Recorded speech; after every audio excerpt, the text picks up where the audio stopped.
Charles Wheatstone. How many of you have heard this name? Well, there are people interested in art and history, I guess. I'm not that much of a fan of art. I mean, I am a fan, but not an expert of that.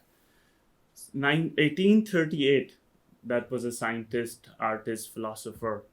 But in past, it's interesting, in past, uh, you can have different expertise within one person. I think we are losing that part. Anyhow, so the word stereoscope and the concept of this 3D or three-dimensional or stereoscopic view was presented in his paintings in 1838.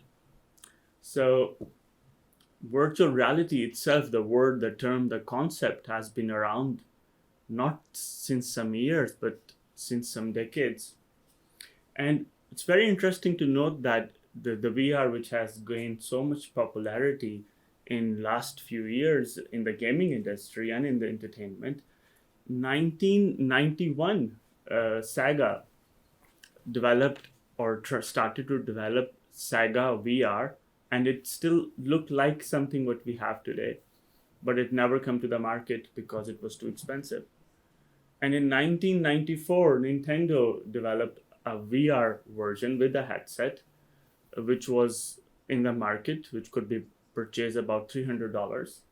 And there were 70,000 sets which were sold, and it was, guess what, a large failure because there were two colors in that was black and red. And then for more than a decade, this was just buried, the whole concept of using virtual reality, using headsets. Another point, the one which was developed at first, which was large enough, I think the name of that headset has a word sword, like the sword. And the reason behind was that it was so big that it can kill you. Fortunately, we don't have to use those these days. So I think it's always interesting and inspiring to look back and how an industry or a technology or a research field has developed and established. And of course, there is a lot to do with the computational power, and that's why this seminar is so interesting. And thanks to Rose and Rigmore and others to arrange it and invite me. I would like also to mention or congratulate Rose for being promoted to full professor. It's an asset for our university. So I'm Salman, working as a professor. I'm a scientific leader of a Center of Excellence in Maritime Simulator Training and Assessment, which we call COST. I will share some slides about that and my other projects which I am leading or cooperating belong to Department of Maritime Operations at USN. If you are not aware, we are located in Westfold. It's not, these are some students and programs which we are running. The PhD in Nautical Operation, which we have just 14 students now. 3 have freshly enrolled. So Simon has given one talk. I'm leading a research group, and that research group we established now 5-6 years before. I think 6 years before, when we got our first project in virtual reality and augmented reality, but more focused on virtual reality. There was then it was more attention towards that project. Now it is also, and NRK came to cover that news of the project, and they interviewed me, and I was just watching yesterday just to prepare for today, that how we have developed in the last 6 years. And I said that VR will be as common as your mobile phone, and we will carry in our backpacks. I think I can use that quote. So the reason to mention that is not how well we are doing, but that we have been in this research for more than a decade now, and it's really inspiring to see how it has developed and the implications and implementation of that. So our research revolve around the topics which you see on the screen. And the projects, which I will cover briefly, is also revolved around these topics. So training and assessment is what has fascinated us for over a decade, and an exciting thing which I will show. How can we enhance the human learning? How can we enhance the experience of human learning?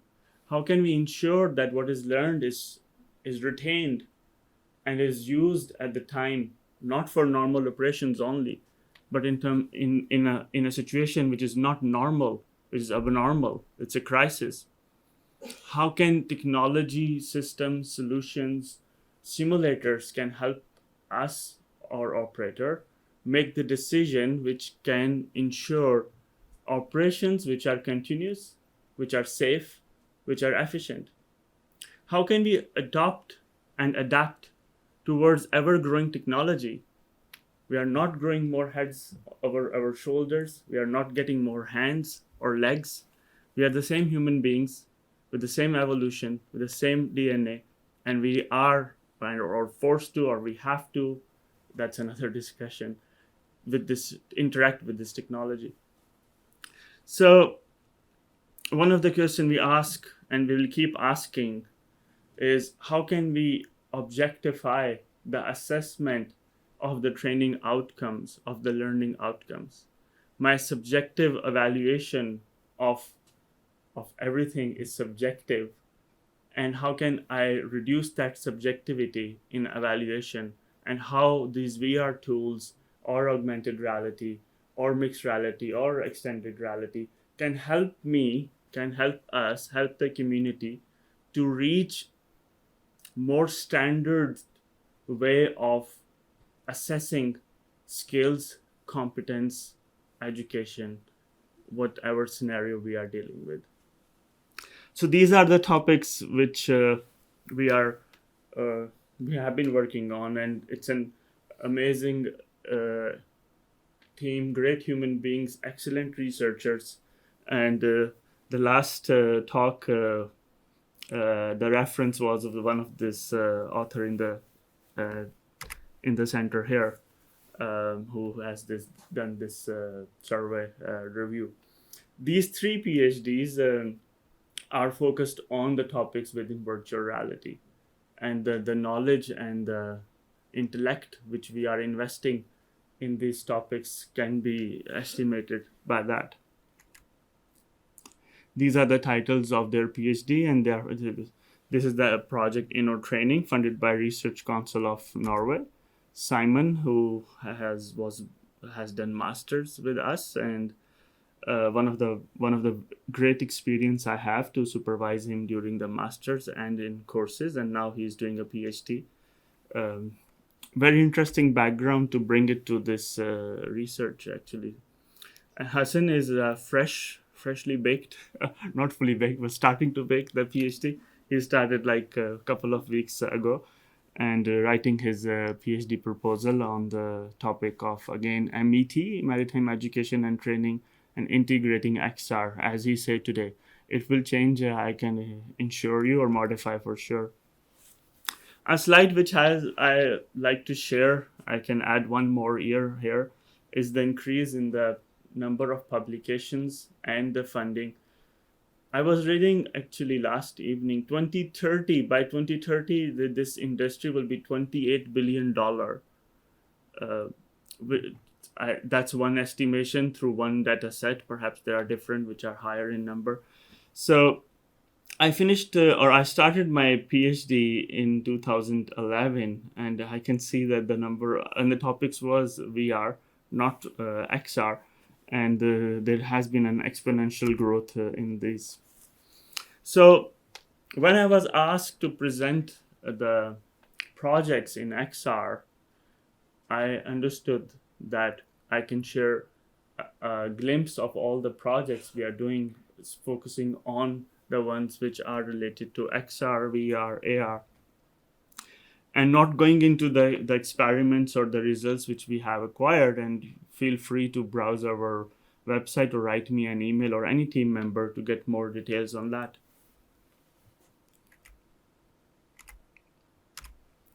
This is a project training. It's a 13 million NOK project. It's finishing now. We get an extension because of COVID. When I was coming here to this, walking to the stairs, yeah, there was a hall. I think this is the hall which is called Corona Hall. So I was thinking, well, how our brains are so much connected, and once it is connected, it's difficult to change. So if we think of a word COVID, there's whole emotion and whole mental models which activate with a word. So I was thinking, well, with the VR technology, we are trying to create those mental models. So the talk on presence, that there is a lot of data which suggests that higher the presence, the higher better is the experience, and then there's a data which suggests the better is the experience, the higher is the learning and retention. So they are all connected.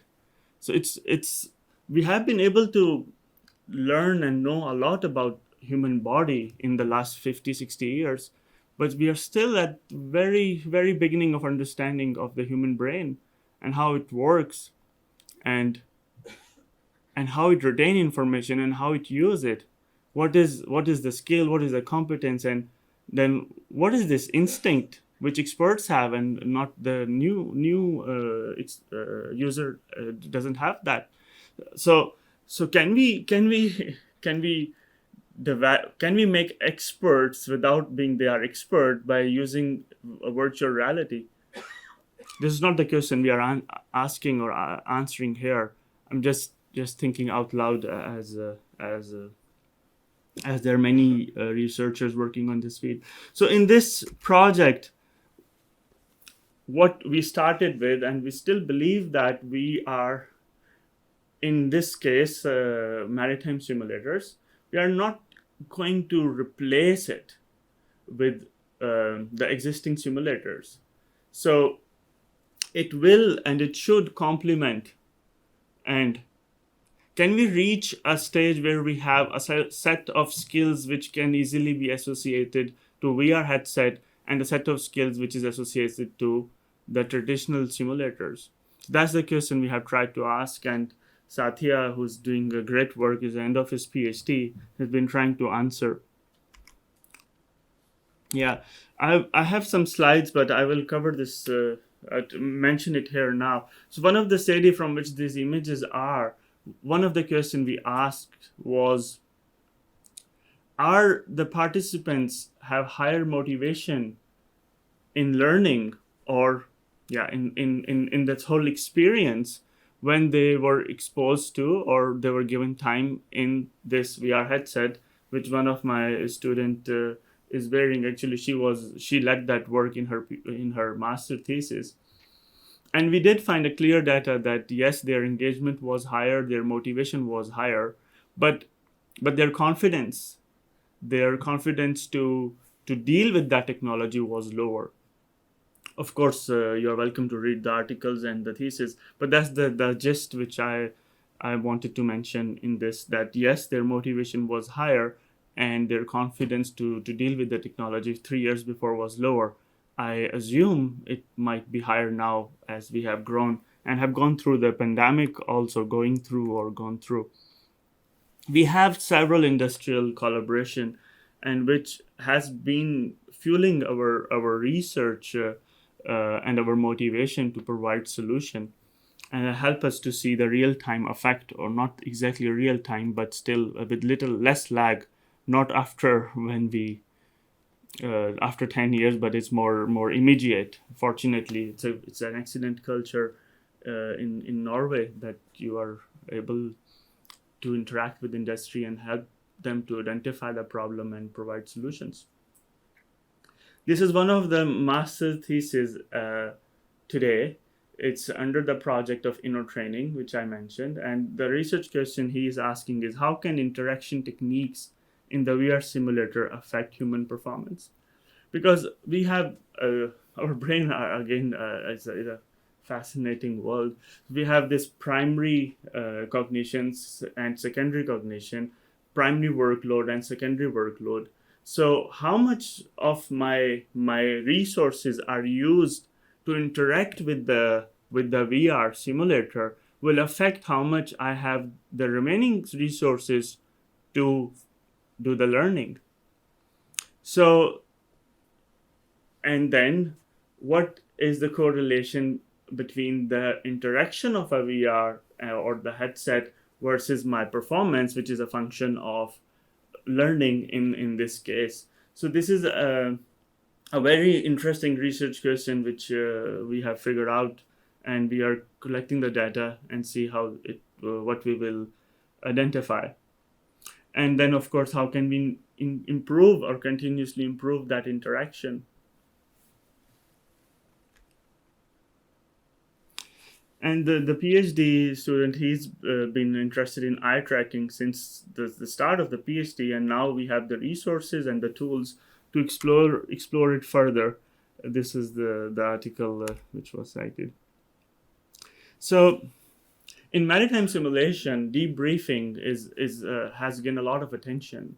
That after an exercise, you sit with the instructor and you go through verbally how was the performance, what can be improved, and the simulations are based on real data, and there are many accident scenarios in those simulations. So once you have an eye tracking tool connected to your eyes in a VR simulator, you can have a debriefing at another level.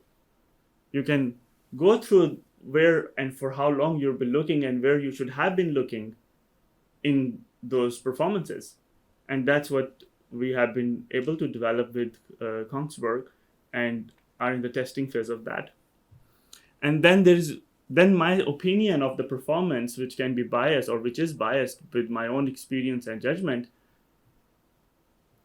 is not valid because I have an objective data of where the student or the participant or trainee was looking at and for how long, and when the interface demand me to look here and I'm looking here, then my opinion doesn't matter because I have the objective data for that. This is for one example. I think most of you know we can have frequency charts and heat charts and how long, how many seconds somewhere look where, and like all the data which eye tracking can give. It is too much data to process, of course, but now we have tools and computational power which help us to do that. So here is one example where the student is with an eye tracker on the right side and the trainer monitoring student performance from the control station. And then in the real time, he or she can introduce more abnormalities in the scenario and see how the student has performed or reacted or responded. And then in the debriefing, you can go through step by step that how it was developed or established. This was the heat maps I was mentioning, that for on which screen, how long you have look and where you should have or not, for example.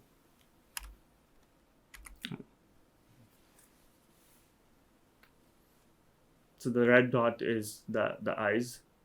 It's not my eyes, but someone's. Yeah, it's just a glimpse of it. There are several interesting questions which we are trying to investigate. Some we will someday in our lifetime. For example, I am personally very much fascinated about time perception. So this talk may be perceived 10 minutes for you and 25 minutes for you and 1 hour for you, someone who is really bored. So if and then there is again the data that the time perceived less, there is a higher learning, and then higher learning is higher performance and higher retention. So how VR will affect our time perception, and again how it will affect the learning and the performance. Fidelity is also, we have studies which shows that higher the fidelity, higher is the learning, and there are studies which shows no, there is no effect of fidelity and learning, or no means like very less. So I think we will continue to ask this question. That's the fun in the research, that the same questions continue to change and their implications and implementation. I think virtual co-presence, I'm personally not an expert of that, but definitely would like to know more with this audience here if someone is working on that. And yes, what is the long-term effect, and then the work of Rigmore and her team would help us to see what is the long-term effect on the health, mental health, and eyes. Uh, yeah, a lot of thoughts from the last talks also when the professor from about the green VR. I was thinking that if we can have them close their eyes and visualize a nature scenario versus the VR, and then we evaluate what impact they have, because then there's no motion sickness. So, I mean, what is the end to this? There is no end. It's a continuous work. We will continue to develop and evolve and try to understand how can we use this technology better for the better of societies and students. Yeah, of course, I can't finish my slides without mentioning our IMERS and the great team members which we have. Dr. Malam, he was part of IMERS and actually supervising Simon, has this project Open Bridge where they are using augmented reality to design, and they go for testing on the sea, on the field, which is sea.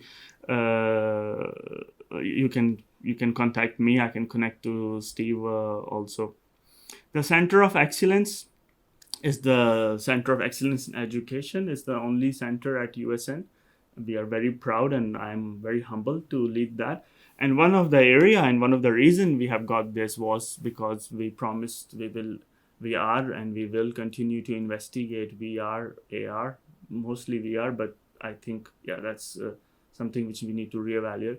This technology in the classrooms, and then all the benefits which have been mentioned by previous talks. There are 4 focus areas of this center, and the second one, innovative or innovation in simulator training and assessment methods. I will also like to emphasize that business focus area 4 is organization development. We can't have a starting point and the end of these kind of initiatives or research activities, because we have to think about the sustainability of the outcomes which will come out of all these PhDs and all these projects, that how can they be continuously developed or at least implemented after these projects or centers or PhDs are finished. And that's a huge responsibility and a challenge in terms of the real implementation throughout the organization. So it's important to be cognizant about such challenges also. 2 more PhDs on this topic, one I mentioned and one will be in Tromsø. Actually, all these 4 institutions have bought recently one way or the other tools, VR headsets, and they're excited to integrate eventually in the education system, but now more at the research side. I think I have covered some of these topics, and I mentioned about how we have found, and it was not like 5 or 10 participants, but 50 participants. So that was amazing that we could have 50 participants at the campus to test this research question with an experiment. This was the work by Simon, actually, who did a great thesis and was very much appreciated by the evaluators. Feel free to get in touch with me or Simon to know more about this. This falls under inner training also. I think I can just show the VR one, and then I'll let you have coffee. So this is the prototype which Simon tested in his master thesis.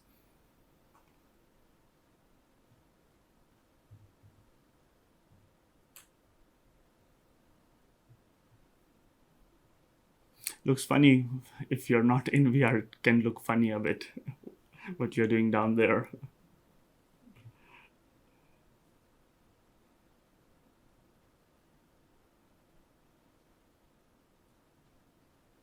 Again, the findings and the results are available.